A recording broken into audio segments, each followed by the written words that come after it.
Hola, ¿qué tal? Hoy les voy a hablar del espectro electromagnético y la dualidad onda-partícula de la luz, presentado por Geraldine López Guzmán del programa de Química de la Universidad de la Amazonía. Como un breve recuento histórico, en el año de 1800 el señor William Herschel descubrió la zona infrarroja proyectando el espectro de luz sobre una serie de termómetros y observando que la elevada temperatura se encontraba por fuera de la luz visible. En 1800, el señor Franz Ritter y el señor William Woodjaston descubrieron la zona ultravioleta por ennegrecimiento de las sales de plata. Más adelante, en 1867, el señor James Maxwell descubrió y estableció las primeras características de las ondas electromagnéticas al afirmar que las oscilaciones eléctricas de alta frecuencia podrían propagarse en el espacio.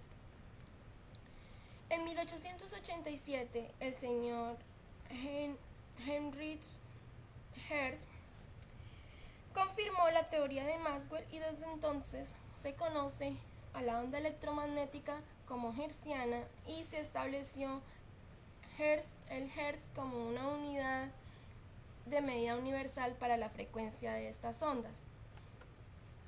En 1894, el señor Guillermo Marconi consiguió transmitir y recibir a distancia información mediante un alfabeto telegráfico, naciendo así la denominada telegrafía sin hilos, que es la base de la comunicación de hoy en día. En 1895, el señor Wilhelm Röntgen descubrió los rayos X y en 1896 el señor Henry Becquerel descubrió la radioactividad. ¿Pero qué es el espectro electromagnético? Es el conjunto de radiaciones electromagnéticas ordenadas por frecuencia o por una longitud de onda. Como podemos observar en la imagen, la frecuencia aumenta de izquierda a derecha y la longitud de onda disminuye de izquierda a derecha.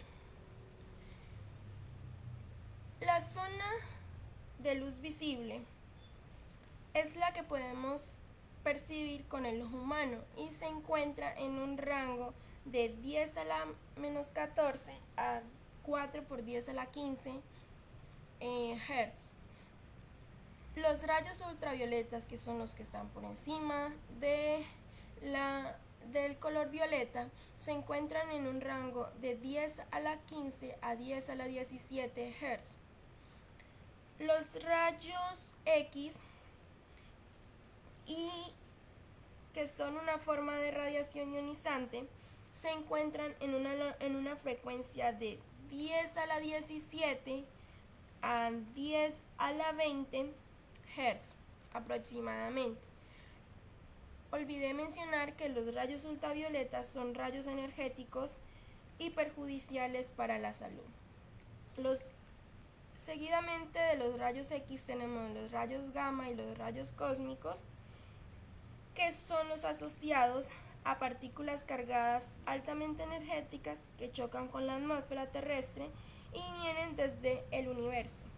Esto se encuentra en una longitud de onda de 10 a la 20 a 10 a la 24 aproximadamente. La zona infrarroja está dada por rayos emitidos por objetos calientes y se encuentra por debajo del color rojo.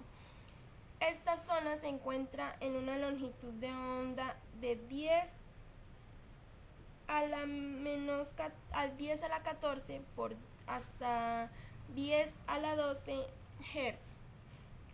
Las ondas de microondas son rayos generados por dispositivos de estado sólido y dispositivos de tubos al vacío. Estas zonas se encuentran en una longitud de onda de 10 a la 12 a 10 a la 10 Hz. Las ondas de radio se emplean en la comunicación y son ondas generadas por una corriente alterna que son llevadas o introducidas a una antena y estos emiten unas ondas que viajan en forma recta o en línea recta para ser reflejadas por la ionosfera y permitir la comunicación a nivel mundial. Estas zonas se encuentran en una frecuencia de 10 a la 9 hasta 10 a la 3 Hz. El espectro visible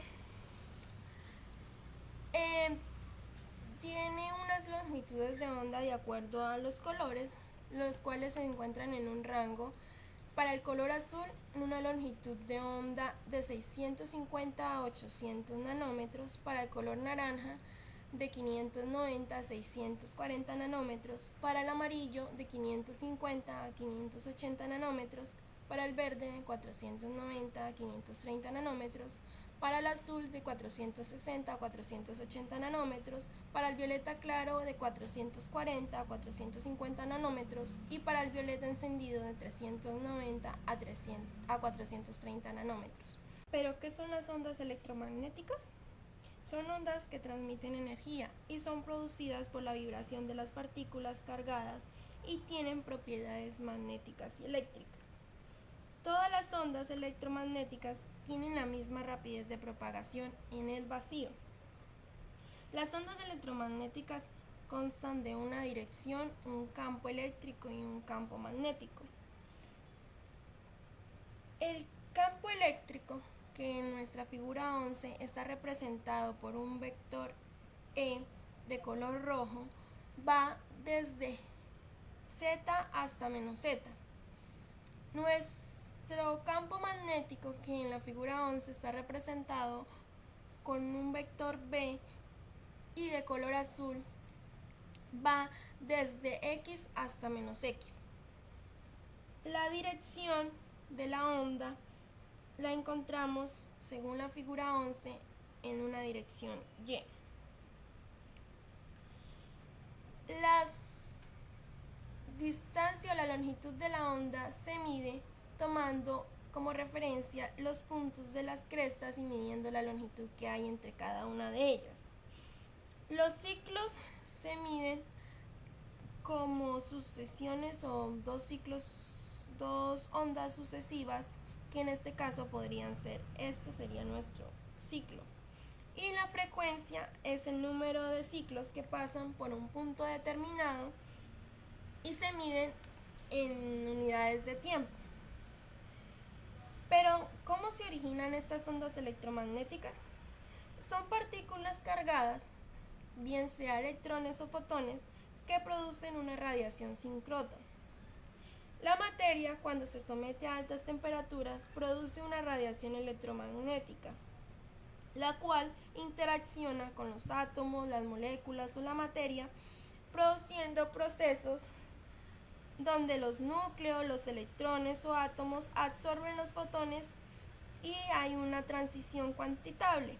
Esta transición se puede dar para el proceso de absorción de un estado fundamental a un estado excitado y para el proceso de emisión de los fotones desde un estado excitado hasta un estado fundamental.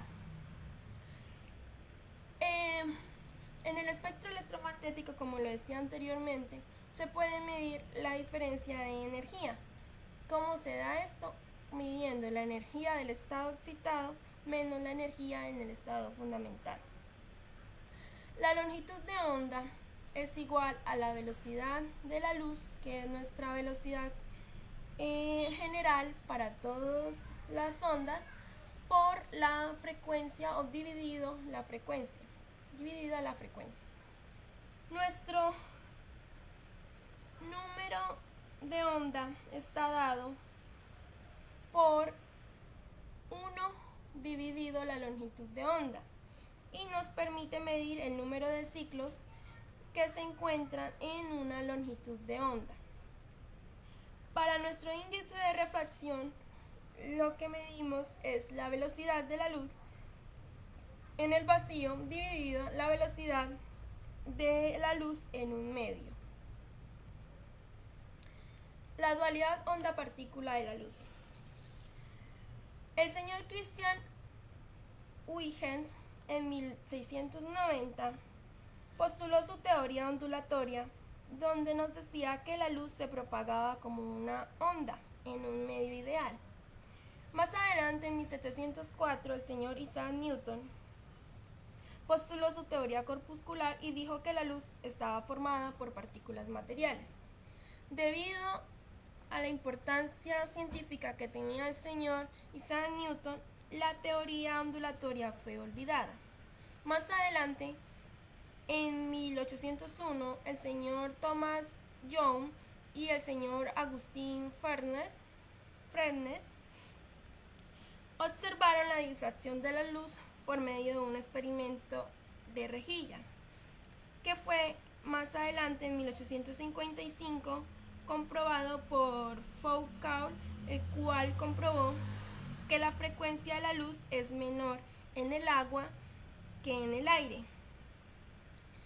En 1865, el señor James Maxwell, como consecuencia de su teoría electromagnética, llegó a la conclusión de que la propagación de los campos eléctricos y magnéticos como onda electromagnética tenían la misma característica que la luz. Por lo tanto, fue considerada como una onda electromagnética transversal. En 1900, el señor Max Planck nos habla de la radiación térmica y propone que la energía no se emite de forma continua, sino directa, es decir,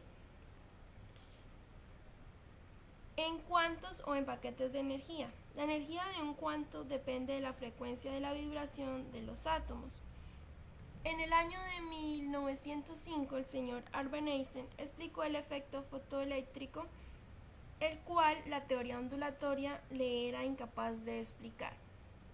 Más adelante, en 1924, el señor Louis de Broglie nos habla de que toda la materia presenta características tanto ondulatorias como corpusculares, comportándose de uno u otro modo dependiendo del experimento al que se someta. Pero, ¿qué es la dualidad onda-partícula? Es un fenómeno cuántico donde muchas partículas se comportan como ondas en unos experimentos, mientras que se comportan como partículas en otros experimentos. En la imagen 17 observamos el comportamiento onda-partícula de un rayo láser, el cual es pasada por una rejilla de dos ranuras. En la primera ranura podemos observar las partículas, en la segunda ranura podemos observar nuevamente más partículas, pero cuando unimos ambas ranuras observamos un comportamiento de onda. Una forma de observar dicho comportamiento es por medio de una técnica estroboscópica cuántica que nos permite capturar el movimiento del electrón, como lo muestra la imagen 16, donde se trabaja con un pulso ultracorto en el ultravioleta y con un rayo infrarrojo para observar dicho fenómeno. La dualidad onda-partícula está bien definida, aunque las condiciones de partícula y onda son muy diferentes. Algunas diferencias que hay que resaltar es que una partícula tiene una posición definida y una masa, y la onda se extiende en el espacio con una velocidad definida y una masa nula. Como les decía, la energía, según Planck, es calculada mediante la ecuación energía igual a la constante de Planck por la frecuencia. La longitud de onda para el caso de la dualidad es calculada por la constante de Planck dividido un momento lineal, que está simbolizado por P. Este momento lineal es igual a la masa por la frecuencia o la velocidad, que nos permite tener en cuenta que, reemplazando esta fórmula en la anterior, podemos darnos cuenta que la longitud de onda va a ser igual a la constante de Planck dividida la masa por la frecuencia. Algunas referencias y muchas gracias por su atención.